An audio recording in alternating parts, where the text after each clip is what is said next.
नमस्कार दोस्तों, प्यारी टेल्स में आपका स्वागत है। दोस्तों, आज हम सुनने जा रहे हैं मुंशी प्रेमचंद की कहानी दो भाई। कहानी आपको पसंद आए तो कृपया लाइक ज़रूर कर दीजिएगा। चैनल को सब्सक्राइब करना बिल्कुल ना भूलें। तो शुरू करते हैं आज की कहानी दो भाई। प्रातःकाल सूर्य की सुहावनी सुनहरी धूप में कलावती दोनों बेटों को जांघों पर बैठा दूध और रोटी खिलाती। केदार बड़ा था, माधव छोटा। दोनों मुंह में कौर लिए कई पग उछल कूद कर फिर जांघों पर आ बैठते और अपनी तोतली बोली में इस प्रार्थना की रट लगाते थे जिसमें एक पुराने सहृदय कवि ने किसी जाड़े के सताए हुए बालक के हृदयोद्गार को प्रकट किया है। दैव दैव घाम करो तुम्हारे बालक को लगता जाड़। माँ उन्हें चुमकार कर बुलाती और बड़े बड़े कौर खिलाती। उसके हृदय में प्रेम की उमंग थी और नेत्रों में गर्व की झलक। दोनों भाई बड़े हुए, साथ साथ गले में बाहें डाले खेलते थे। केदार की बुद्धि चुस्त थी, माधव का शरीर। दोनों में इतना स्नेह था कि साथ साथ पाठशाला जाते, साथ साथ खाते और साथ ही साथ रहते थे। दोनों भाइयों का ब्याह हुआ। केदार की वधू चंपा अमित भाषणी और चंचला थी। माधव की वधू श्यामा सांवली, सलोनी, रूप राज की खान थी। बड़ी ही मृदुभाषिणी, बड़ी ही सुशील और शांत स्वभाव थी। केदार चंपा पर मोहे और माधव श्यामा पर रीझे, परंतु कलावती का मन किसी से न मिला। वह दोनों से प्रसन्न और दोनों से अप्रसन्न थी। उसकी शिक्षा दीक्षा का बहुत अंश इस व्यर्थ के प्रयत्न में व्यय होता था कि चंपा अपनी कार्य कुशलता का एक भाग श्यामा के शांत स्वभाव से बदल ले। दोनों भाई संतानवान हुए। हरा भरा वृक्ष खूब फैला और फलों से लग गया। कुत्सित वृक्ष में केवल एक फल दृष्टिगोचर हुआ, वह भी कुछ पीला सा मुरझाया हुआ, किंतु दोनों अप्रसन्न थे। माधव को धन संपत्ति की लालसा थी और केदार को संतान की अभिलाषा। भाग्य की इस कूटनीति ने शनय शनय द्वेष का रूप धारण किया, जो स्वाभाविक था। श्यामा अपने लड़कों को संवारने सुधारने में लगी रहती। उसे सिर उठाने की फुर्सत नहीं मिलती थी। बेचारी चंपा को चूल्हे में जलना और चक्की में पिसना पड़ता। यह अनीति कभी कभी कटु शब्दों में निकल जाती। श्यामा सुनती, कुढ़ती और चुपचाप सह लेती, परंतु उसकी यह सहनशीलता चंपा के क्रोध को शांत करने के बदले और बढ़ाती। यहाँ तक कि प्याला लबालब भर गया। हिरन भागने की राह न पाकर शिकारी की तरफ लपका। चंपा और श्यामा समकोण बनाने वाली रेखाओं की भांति अलग हो गई। उस दिन एक ही घर में दो चूल्हे जले, परंतु भाइयों ने दाने की सूरत न देखी और कलावती सारे दिन रोती रही। कई वर्ष बीत गए। दोनों भाई जो किसी समय एक ही पालथी पर बैठते थे, एक ही थाली में खाते थे और एक ही छाती से दूध पीते थे, उन्हें अब एक घर में एक गांव में रहना कठिन हो गया। परंतु कुल की साख में बट्टा न लगे, इसीलिए ईर्ष्या और द्वेष की धधकी हुई आग को राख के नीचे दबाने की व्यर्थ चेष्टा की जाती थी। उन लोगों में अब भ्रातृ स्नेह न था, केवल भाई के नाम की लाज थी। माँ भी जीवित थी, पर दोनों बेटों का वैमनस्य देख आंसू बहाया करती। हृदय में प्रेम था, पर नेत्रों में अभिमान न था। कुसुम वही था, परंतु वह छटा न थी। दोनों भाई जब लड़के थे तब एक को रोते देख दूसरा भी रोने लगता था। तब वह नादान, बेसमझ और भोले थे। आज एक को रोते देख दूसरा हंसता और तालियां बजाता। अब वह समझदार और बुद्धिमान हो गए थे। जब उन्हें अपने पराये की पहचान न थी, उस समय यदि कोई छेड़ने के लिए एक को अपने साथ ले जाने की धमकी देता तो दूसरा जमीन पर लौट जाता और उस आदमी का कुर्ता पकड़ लेता। अब यदि एक भाई को मृत्यु भी धमकाती तो दूसरे के नेत्रों में आंसू न आते। अब उन्हें अपने पराये की पहचान हो गई थी। बेचारे माधव की दशा शोचनीय थी। खर्च अधिक था और आमदनी कम, उस पर कुल मर्यादा का निर्वाह। हृदय चाहे रोए पर होंठ हंसते रहें, हृदय चाहे मलिन हो पर कपड़े मैले न हो। 4 पुत्र थे, 4 पुत्रियां और आवश्यक वस्तुएं मोतियों के मोल। कुछ पाइयों की जमींदारी कहाँ तक संभालती। लड़कों का ब्याह अपने वश की बात थी, पर लड़कियों का विवाह कैसे टल सकता। 2 पाई जमीन पहली कन्या के विवाह में भेंट हो गई, पर उस पर भी बाराती बिना भात खाए आंगन से उठ गए। शेष दूसरी कन्या के विवाह में निकल गई। साल भर बाद तीसरी लड़की का विवाह हुआ। पेड़ पत्ते भी न बचे। हाँ, अब की डाल भरपूर थी, परंतु दरिद्रता और धरोहर में वही संबंध है जो मांस और कुत्ते में। इस कन्या का भी गौना न हुआ कि माधव पर 2 साल के बकाया लगान का वारंट आ पहुंचा। कन्या के गहने गिरो रखे गए, गला छूटा। चंपा इसी समय की ताक में थी। तुरंत नए नातेदारों को सूचना दी, तुम लोग बेसुध बैठे हो, यहाँ गहनों का सफाया हुआ जाता है।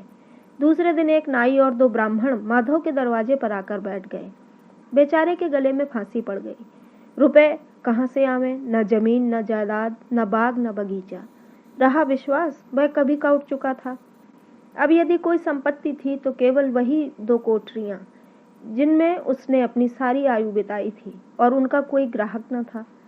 विलंब से नाक कटी जाती थी।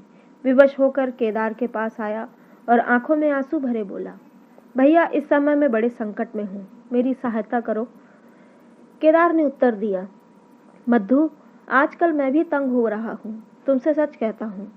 चंपा अधिकार पूर्वक स्वर से बोली, अरे तो क्या इनके लिए भी तंग हो रहे हैं? अलग भोजन करने से क्या इज्जत अलग हो जाएगी? केदार ने स्त्री की ओर कनखियों से ताककर कहा, नहीं नहीं, मेरा यह प्रयोजन नहीं था।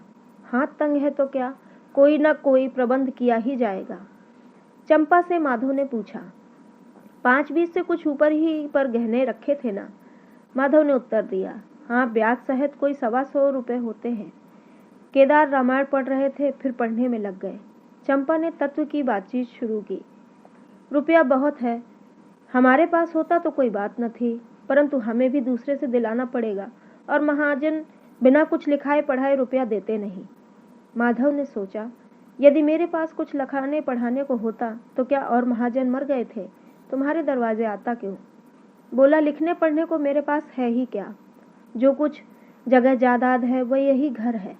केदार और चंपा ने एक दूसरे को मर्मभेदी नैनों से देखा और मन ही मन कहा कि आज सचमुच जीवन की सारी अभिलाषाएं पूरी होंगी।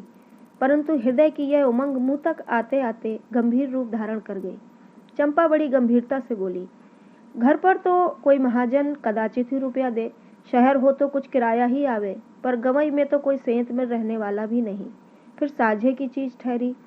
केदार डरे कि कहीं चंपा की कठोरता से खेल बिगड़ न जाए। बोले, एक महाजन से मेरी जान पहचान है, वह कदाचित कहने सुनने में आ जाए। चंपा ने गर्दन हिलाकर इस युक्ति की सराहना की और बोली, पर 2-4-20 से अधिक मिलना कठिन है।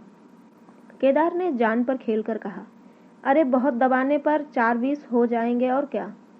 अब की चंपा ने तीव्र दृष्टि से केदार को देखा और अनमनी सी होकर बोली, महाजन ऐसे अंधे नहीं होते।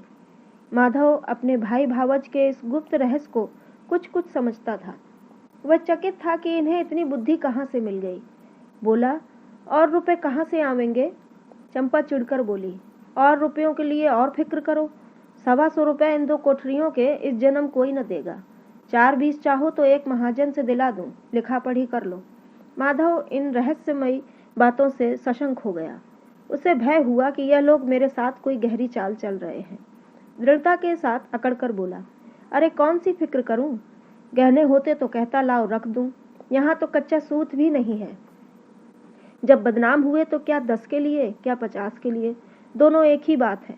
यदि घर बेचकर मेरा नाम रह जाए तो यहाँ तक तो स्वीकार है, परंतु घर भी बेचूं और उस पर भी प्रतिष्ठा धूल में मिले, ऐसा मैं न करूँगा।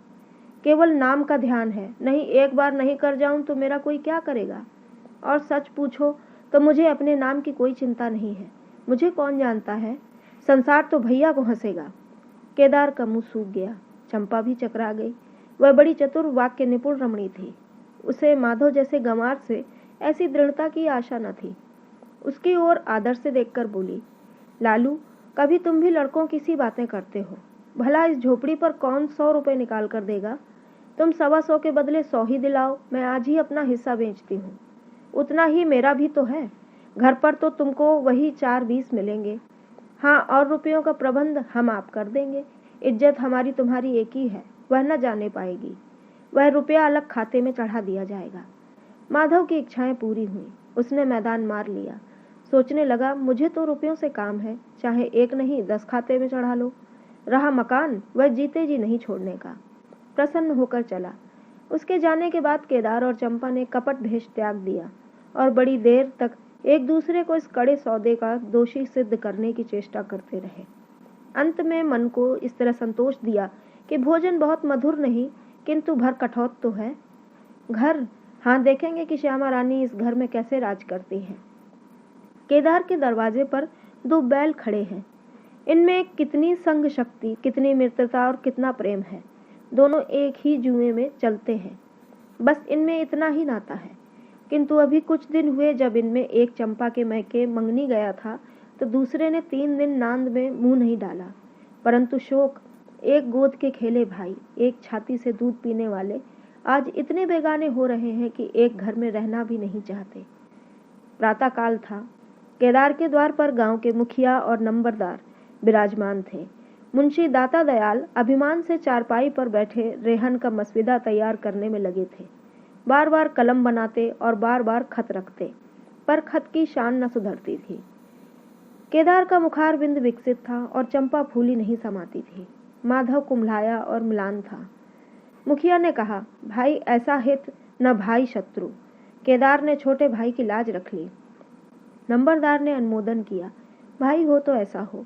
मुख्तार ने कहा, भाई सपूतों का यही काम है। दाता दयाल ने पूछा, रेहन लिखने वाले का नाम? बड़े भाई बोले, माधव वल्द शिवदत्त। और लिखाने वाले का? केदार वल्द शिवदत्त। माधव ने बड़े भाई की ओर चकित होकर देखा। आंखें डबडबा आईं। केदार उसकी ओर देख न सका। नंबरदार, मुखिया और मुख्तार भी विस्मित हुए। क्या केदार खुद ही रुपया दे रहा है? बातचीत तो किसी साहूकार की थी। जब घर में रुपया मौजूद है तो इसे रेहननामे की आवश्यकता ही क्या थी? भाई भाई में इतना विश्वास! अरे राम राम, क्या माधव 80 रुपए का भी महंगा है? और यदि दबा ही बैठता तो क्या रुपए पानी में चले जाते? सभी की आंखें सैन द्वारा परस्पर बातें करने लगी, मानो आश्चर्य की अथाह नदी में नौकाएं डगमगाने लगी। श्यामा दरवाजे की चौखट पर खड़ी थी। वह सदा केदार की प्रतिष्ठा करती थी, परंतु आज केवल लोक रीति ने उसे अपने जेठ को आड़े हाथों लेने से रोका। बूढ़ी अम्मा ने सुना तो सूखी नदी उमड़ आई। उसने एक बार आकाश की ओर देखा और माथा ठोंक लिया। अब उसे उस दिन का स्मरण हुआ जब ऐसा ही सुहावना सुनहरा प्रभात था और 2 प्यारे प्यारे बच्चे उसकी गोद में बैठे हुए उछल कूद कर दूध रोटी खाते थे। उस समय माता के नेत्रों में कितना अभिमान था, हृदय में कितनी उमंग और कितना उत्साह। परंतु आज वह आज नैनों में लज्जा है और हृदय में शोक संताप। उसने पृथ्वी की ओर देखकर कातर स्वर में कहा, हे नारायण, क्या ऐसे पुत्रों को मेरी ही कोख से जन्म लेना था? दोस्तों, कहानी कैसी लगी हमें कमेंट करके ज़रूर बताइएगा और चैनल को सब्सक्राइब नहीं किया तो ज़रूर कर लीजिएगा। इसके साथ ही प्यारी प्यारी कहानियाँ सुनने के लिए आपका बहुत बहुत धन्यवाद।